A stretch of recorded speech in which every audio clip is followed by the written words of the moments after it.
أكثر صراحة ووضوحا بعد نهاية هذه المباراة التي انتهت بتعادل الفريقين بهدفين لكل منهما بعد نهاية هذه المباراة، والتي تقدم فيها النصر أولا ومن ثم عادل التعاون في مجريات اللقاء الثاني. وأترككم مع هذه اللقطات.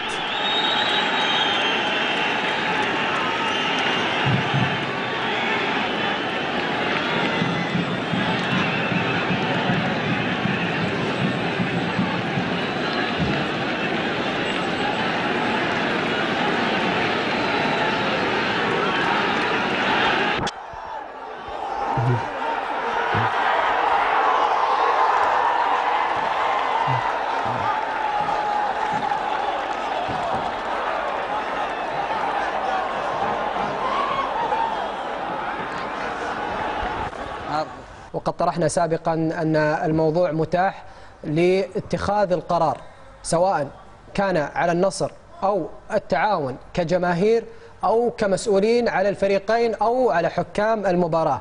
يجب اتخاذ قرار حازم في هذه المواجهة. ما نشاهده، هل وصلت كرة القدم إلى هذا الحد؟